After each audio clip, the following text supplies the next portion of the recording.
Hello guys! Hello Aquarius! Welcome dito sa aking channel, Aquarius.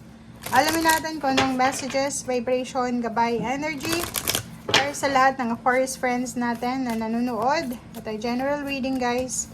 Pwede kayong ma-resonate. Gamitin nyo ang iyong intuition sa panonood. Okay, Aquarius, full moon in Virgo. Full moon in Virgo, take inspired action. So kung ano man itong desisyon na gusto mong gawin, simulan, starting December 12 today, ay kailangan mo daw yan na pag-isipang mabuti. Okay?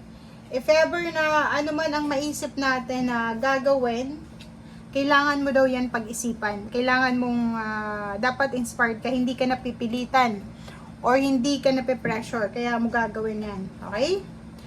Okay.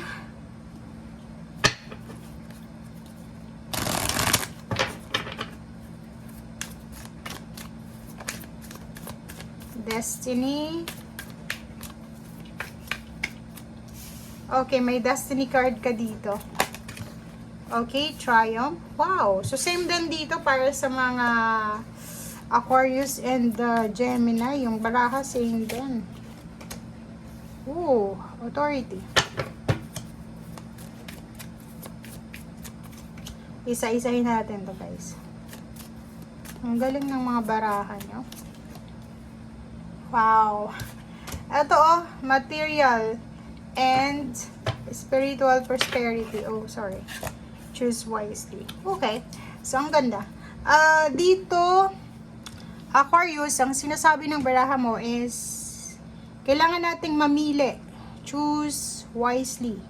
At ang destiny na to is number 10. So, it's either may magtatapos ng pag-aaral, may magtatapos ng posisyon sa trabaho like retirement, may magtatapos ng kontrata, ano ba yon? Basta it's a destiny to na pwedeng matapos. So, syempre magtatapos yung taon ng 2023. And dito, sinasabi ng barahan na ihanda mo yung ang sarili mo para sa paparating na 2024. Kasi sa 2024, posibleng makuha mo yung success, makuha mo yung nakadestined sa'yo na authority, like yung stability and security, like pagiging boss, pagiging head, or may-ari ng isang negosyo, parang ganon, or kung ano man tong authority, empowerment. So, pwede din itong emotional na yung pakiramdam natin na we have freedom to choose. Okay?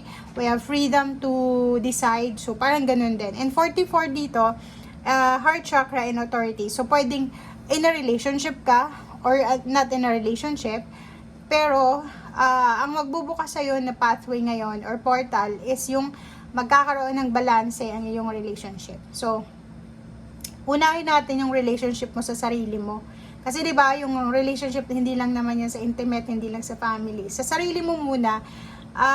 Sinasabi dito ng 44 heart chakra and authority card na ang pwede mong makuha as blessing from 12-12 is yung makakapag-decide ka tungkol sa sarili mo. Kung ano yung gusto mong gawin, kung sino yung gusto mong mahalin, kung sino yung gusto mong makasama, maging kaibigan.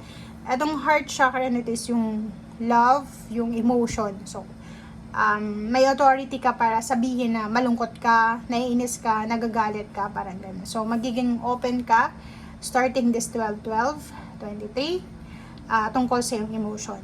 And then, marami din na magbubukas sa yung opportunities, lalo na sa financial.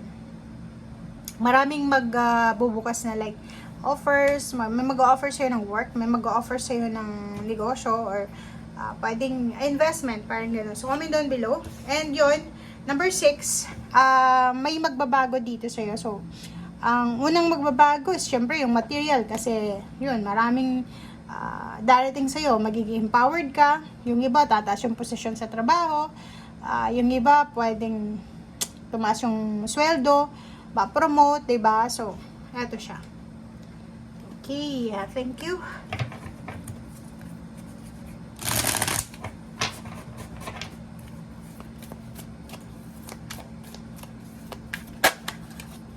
Okay, Tower card. So, parang nakikita natin na marami kang napagdaanan na rejection. Tower. kalungkutan, heartache. But sinasabi ng baraha mo dito na may paparating na healing, 'di ba? So healing emotional, may help from above, may guidance from above, and reverse, yung pera, problema sa pera. So pwedeng yung problema nyo sa pera, Aquarius, ay may solusyon na ibibigay sa iyo ang universe. King of Wands, may sobrang busy dito. Reverse din yung Three of Swords. So, sinasabi ng barahan na yung mga pain and heartaches mo ay posibleng matapos na siya. 'Di ba? Problema sa pera to eh. Problema. May ibang Aquarius dito na sobrang problematic siya. Kasi financially, walang-wala eh. So, sinasabi ng baraha sa'yo dito na huwag kang malungkot kasi may posibleng trabaho na ipoprovide sa'yo ang universe, ang ating Panginoon. Ang trabaho na ito is kailangan mo lang na maging mas masipag. Kailangan mas masipag, mas determinado ka, mas focus ka. Like, kung may mag-offer sa'yo ng work, or may mag-offer sa'yo ng kapital sa negosyo, or ano pa man, kailangan mong ilagay sa isip mo na itong commitment na to na gagawin ko, it's either contract signing yan, or mag-sign ka ng contract, is isipin mo na yan ay kailangan ng sobra-sobrang sacrifices, hard work. Okay, so, and mayroon kang Seven of Swords. Sinasabi ng baraha, ingat-ingat lang tayo, Aquarius, doon sa mga taong pwedeng balitaan mo ng mga, kung ano yung gusto mong gawin sa buhay. Like for example, may bala kang mag-abroad, bala kang magnegosyo. Tapos, yung balita na yon hindi mo masyadong makip siya, di ba? Yung ang dami-daming good news na gusto mong i-share. So, sinishare mo agad sa mga tao, kaso lang maling tao yung napag-sharean mo. So, instead na tulungan kanya sa manifestation, kinukontra niya without your knowing, di ba? Hindi mo alam eh. Meron siyang evil eye na attitude na pag binalitaan mo siya ng good news, babalik ta rin niya yan sa isip niya. So, yun. So, Queen of Cups, Eight of Wands, may matatanggap ka na sulat or pwedeng documents, pwedeng pwedeng August 2024, parang ganun. And kung ano man tong documents na to, Aquarius, is pwedeng yan ang magdadala sa'yo ng sobrang saya. So, pwedeng marriage contract. Pwedeng marriage contract, pwedeng dokumento sa bahay, lupa, sasakyan, negosyo, or pwedeng contract signing para sa trabaho abroad, or pwedeng yung iba sa inyo dyan is promotion sa trabaho or retirements. Okay. Okay, so thank you guys. Bye!